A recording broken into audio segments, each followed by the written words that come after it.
Olá, meus irmãos do Servir Ponto de Luz. Hoje nós vamos falar sobre as lições do filho pródigo. De uma certa maneira, nós devemos nos colocar nessa posição porque todos somos filhos pródigos, não é verdade? Saímos da casa do Pai, enveredamos pelos caminhos da vida e muitas vezes atordoados nós queremos voltar. Mas vejamos então o que Lucas, capítulo 15, versículos 11 a 32 nos apresenta. E Jesus continuou: Um homem tinha 2 filhos. O mais novo disse a seu pai: Pai, quero a minha parte da herança. Assim, ele repartiu sua propriedade entre eles.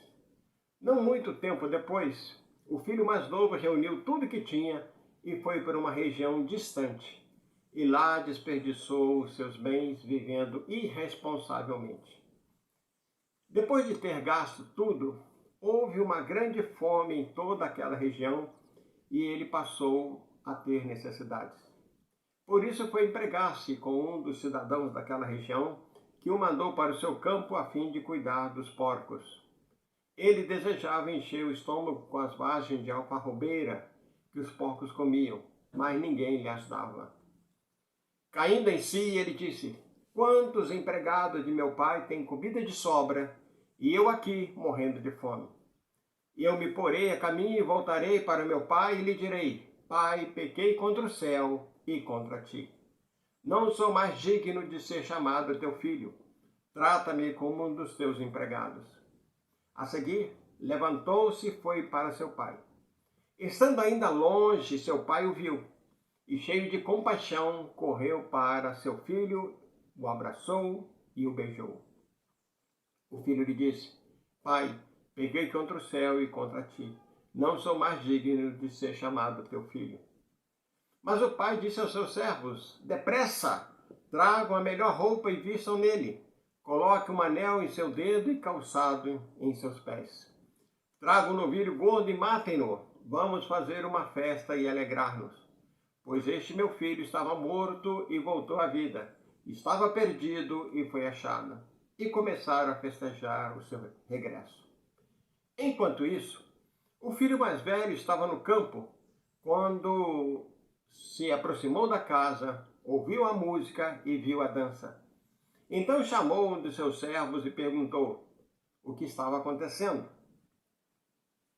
Este lhe respondeu: Seu irmão voltou e seu pai matou um novilho gordo porque o recebeu de volta são e salvo. O filho mais velho encheu-se de ira e não quis entrar. Então seu pai saiu e insistiu com ele. Mas ele respondeu ao seu pai: Olha, todos esses anos tenho trabalhado como um escravo ao teu serviço e nunca desobedeci às tuas ordens. Mas tu nunca me deste um cabrito para eu festejar com os meus amigos.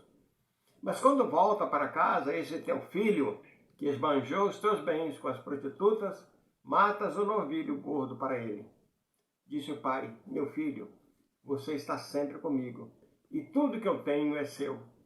Mas nós tínhamos que celebrar a volta deste teu irmão, e alegrar-nos, porque ele estava morto e voltou à vida, estava perdido e foi achado. Então, meus irmãos, é necessário que a gente entenda primeiro o que significa pródigo, né? Pródigo é todo aquele que dissipa seus bens, que gasta mais do que é necessário, é um gastador, um esbanjador, um perdulário, né?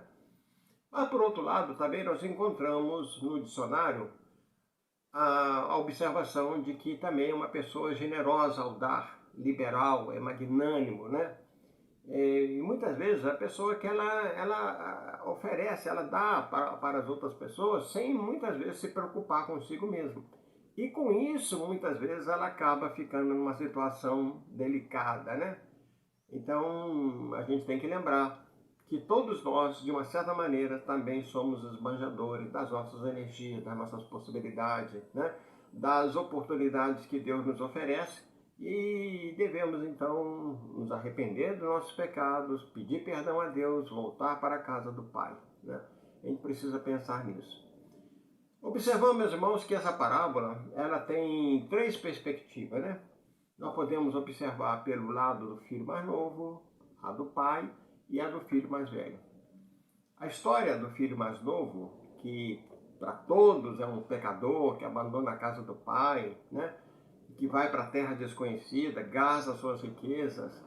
E ele encontra muita gente impiedosa, porque enquanto ele tinha dinheiro, ele estava sendo ali, as pessoas estavam ao lado dele. A partir do momento que ele não tem mais dinheiro, o que acontece? Ele vai acabar o seu tempo, né? Vai ter que trabalhar. E vai cuidar de porcos, né? Então, devemos prestar atenção também que, de uma certa maneira, nós, como filhos pródigos, né? Nós fazemos parte desse homem mundano. Muitas vezes temos uma religião, não cuidamos dela. Muitas vezes somos religiosos, mas nós vivemos mais de aparência, né? E apesar do jovem lá conhecer o pai e a sua justiça, né? Ele segue uma vida solitária. Ele se apresenta como uma criatura orgulhosa, egoísta, né? Uma pessoa que ama os bens materiais e tudo aquilo que possa oferecer prazer, possa apresentar alegria, né? Lembrando, meus irmãos, que o pai, no caso da parábola, ele respeita o livre-arbítrio do seu filho. E Deus também respeita o nosso livre-arbítrio, respeita as nossas vontades, né? E Deus também tem paciência para esperar até que nós possamos perceber o quanto estamos errados e acabamos nos arrependendo. Mas cedo ou mais tarde, meus irmãos, o arrependimento virá. Isso aí é com certeza, né? De uma certa maneira também, Deus respeita, de uma certa maneira não, Deus respeita o nosso direito de errar, né? Porque Ele respeita o nosso livre-arbítrio. E Deus não derroga suas leis. Então, a partir do momento que nós escolhemos um caminho, temos que lembrar que nós seremos responsáveis por tudo aquilo que há de vir nessa nossa situação, porque nós assumimos as responsabilidades dos nossos atos, né? E aí nós podemos aproveitar todo o aprendizado, como esse jovem aprendeu. Com certeza, a sua volta para casa, ele chegou lá cheio de conhecimentos novos, de como lidar com as pessoas, de como lidar com as situações. Provavelmente em casa ele não devia ter grandes problemas, apesar de trabalhar diuturnamente com seu pai. Mas com certeza ele não tinha problema, ele não tinha muitas dificuldades, né? E lembrar, meus irmãos, que o arrependimento é o primeiro ponto quando nós reconhecemos o nosso erro e que nós queremos voltar a sermos cidadãos de bem, que nós queremos voltar para a casa do Pai, né? Então o arrependimento, a nossa consciência fala alto, porque a lei de Deus está escrita na nossa consciência, né? Como está lá no livro dos Espíritos, né? E uma das virtudes que nós precisamos desenvolver para podermos sentir essa questão, né, é desenvolvermos a humildade. Porque ela é uma virtude que permite que nós possamos pedir perdão. Ou seja, nós temos a coragem, né, de pedir perdão. E aí, de uma certa maneira, também, meus irmãos, nós muitas vezes agimos como o filho mais velho. Nós damos muitas vezes importância àquilo que não é importante. Nós valorizamos aquilo que não é valoroso, né? Nós damos muito valor para essas coisas.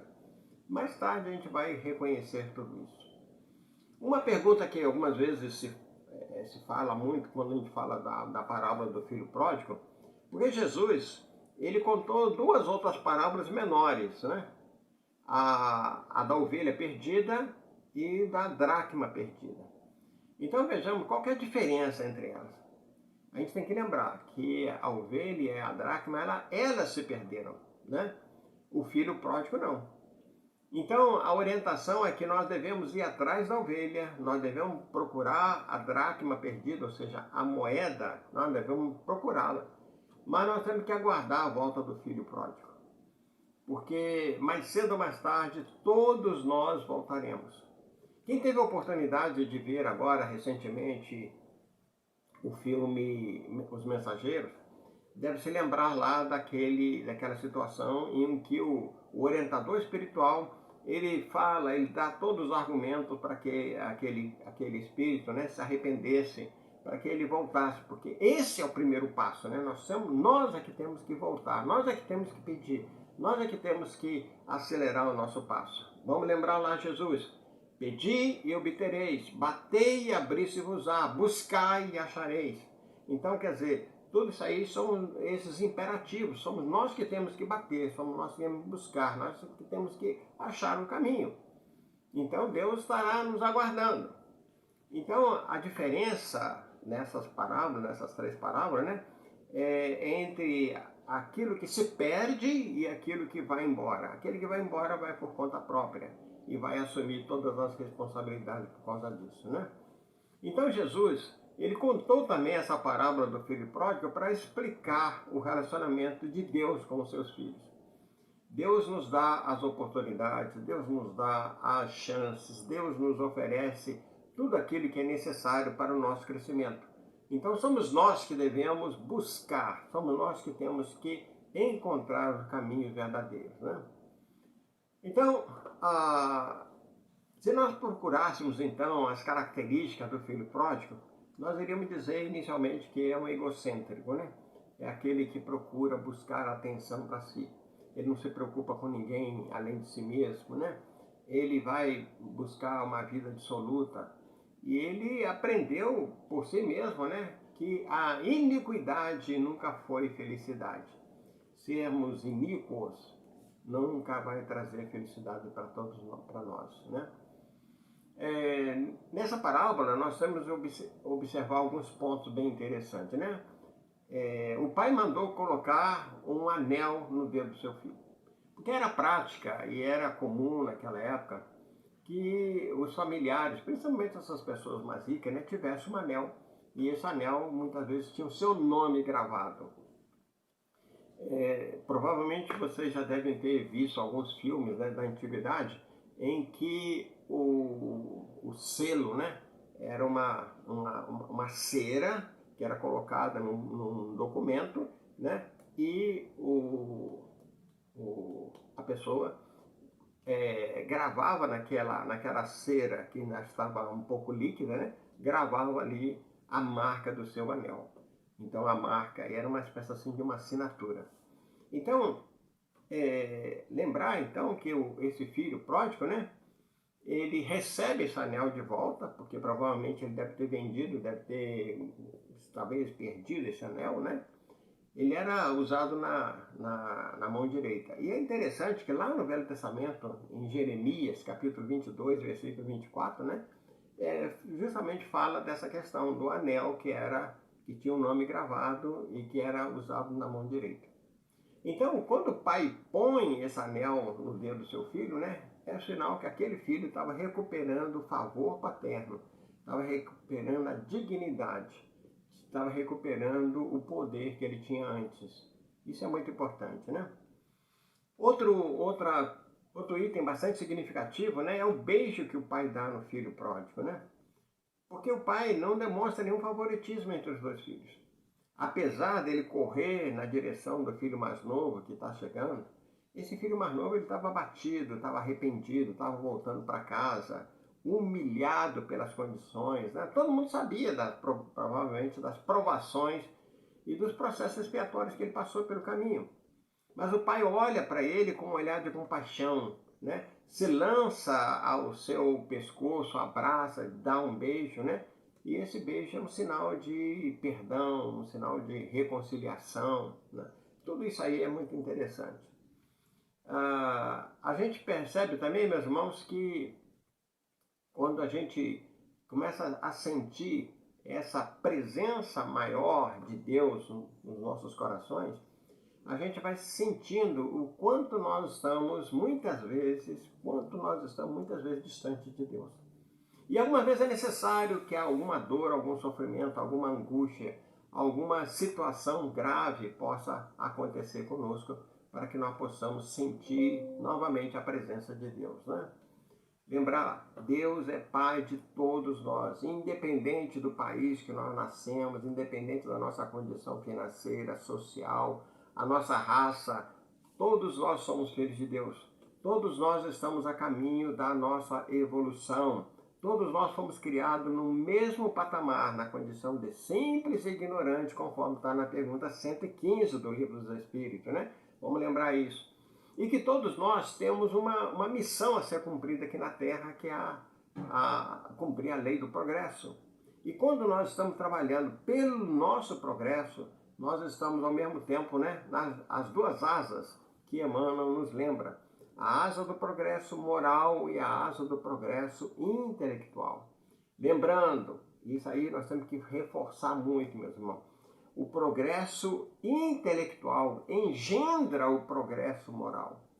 Ou seja, quanto mais nós conhecemos, quanto mais conhecimento nós desenvolvemos, quanto mais nós sabermos, quanto mais nós tivermos ciência das situações, das coisas, né? Tudo.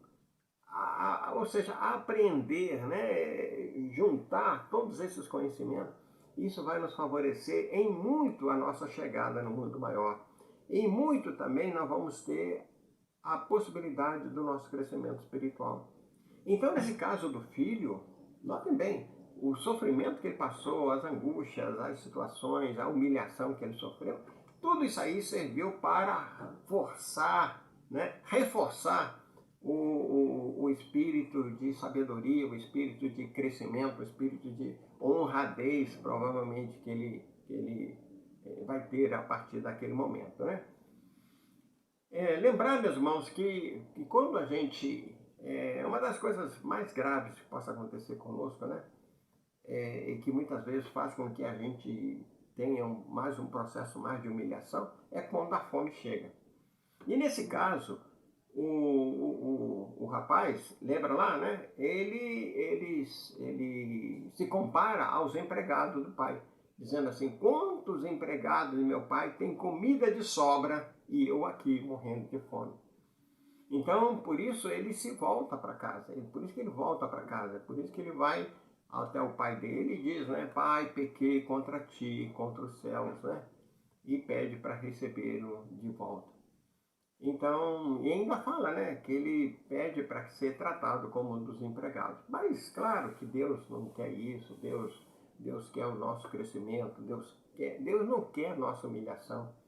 Embora nós saibamos dessa nossa caminhada, algumas vezes, por caminhos pedregosos, caminhos difíceis, espinhosos, né, vivenciando experiência com as pessoas mais complexas, mais difíceis, né, pessoas orgulhosas e tal. Mas é aí que nós podemos ver aqui, embora nós estejamos longe, Deus olha para nós cheio de compaixão, como esse pai, né, que corre para seu filho, o abraça e o beija. Deus também faz a mesma coisa conosco. E embora nós possamos dizer, né, pai, pequei contra ti, contra os céus, né, não sou mais digno de ser chamado de teu filho, né, trata-me como os empregados, mas Deus não faz isso, né?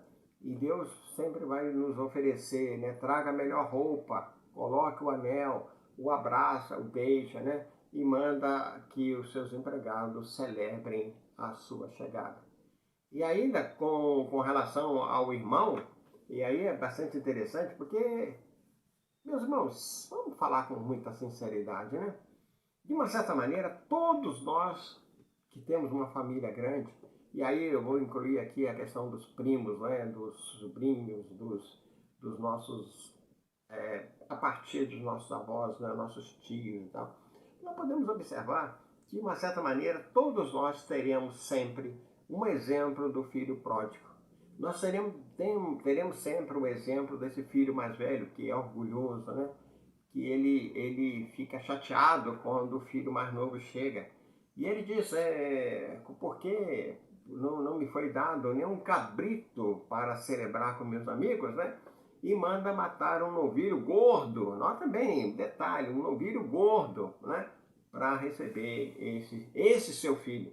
Quer dizer, não fala esse meu irmão. Ele é tão orgulhoso que ele chega ao ponto de dizer, esse teu filho, né? É igual muitas vezes a gente vê nas famílias, né? Quando um filho tem problema, o pai vira para a mãe e fala assim, esse teu filho, né? Ou então a mulher, cheio de ira, cheio de bronca, né? Vem e fala, esse teu filho. Quer dizer, o filho dos dois. Mas as pessoas não querem entender assim. Então, muitas vezes o pai, como nessa parábola, os pais saem e vai insistir conosco. Vai nos dar novas oportunidades, novas chances para a gente poder também ter o nosso momento de arrependimento, né? Embora, meus irmãos, as nossas dores, as nossas angústias sejam muito grandes, mas nós temos que aprender a desenvolver a humildade, que é tão importante, né?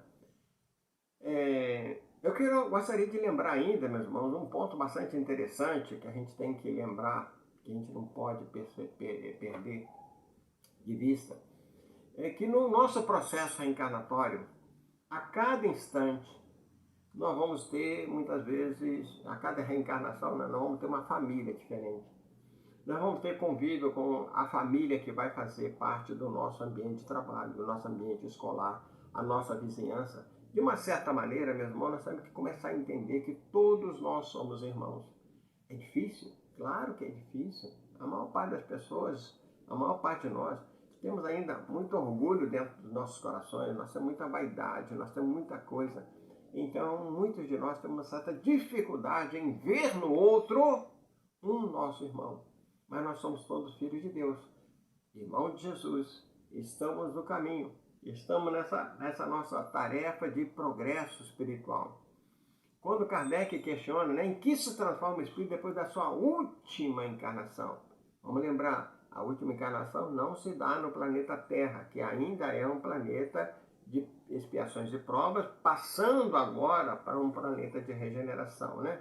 Alguns até acreditam que nós já estamos na regeneração, mas nós estamos nessa transição, nesse momento de transição, que é um momento difícil, um momento de mudança, um momento de muita dor, de muita angústia, de muitos problemas, de muitas dificuldades para nós entendermos o nosso próximo, né? E o nosso próximo é um bicho muito complicado. Nós somos um bicho muito complicado para o nosso próximo. Então, a gente vai lembrando todas essas verdades, né? Outro ponto que eu acho assim que a gente precisa entender muito claramente é que quando nós somos colocados no mesmo grupo familiar, é porque nós temos contas a acertar. Algumas vezes, como está lá no Livro dos Espíritos, os nossos familiares espirituais, ou seja, os membros da nossa família espiritual, ou seja, aqueles com quem nós já temos afinidade, aqueles com quem nós já nos agarramos com a questão da simpatia, né? Estão distantes. E aqueles que estão dentro do nosso lar, dentro da nossa casa, convivendo conosco, são aquelas criaturas com as quais ainda nós temos que acertar os ponteiros, né? Nós temos que acertar as contas. E aí, nessa parábola do filho pródigo, nós temos que entender, meus irmãos, a mensagem de Jesus quando diz misericórdia, tenha comiseração para com os criminosos, porque eles também são nossos irmãos. São também os filhos pródigos que saíram da casa do Pai com a tendência para fazer o bem. Nenhum de nós escolhe nas nossas provações ser criminoso, ser ladrão, ser corrupto, né? Nenhum de nós escolhemos isso. A nossa fraqueza espiritual, esse nosso percalço, né, pelo fato de nós estarmos encarnados, nós temos essa dificuldade, porque a matéria, ela impõe, muitas vezes, um problema muito sério para nós. E nós passamos a ver o mundo material. Esquecemos que nós somos espíritos, né, momentaneamente, né, porque por mais que a gente viva aqui 50, 70, 80, 100 anos, é muito pouco diante da eternidade. Consequentemente, nós temos que firmar a nossa posição, que somos filhos de Deus, somos espíritos imortais. Nós não somos espíritos eternos, porque eterno somente é Deus. Deus que não teve começo e não tem fim, por isso a eternidade. Nós tivemos um começo, lá na pergunta 115. Como é que Deus nos criou? Na condição de simples e ignorante.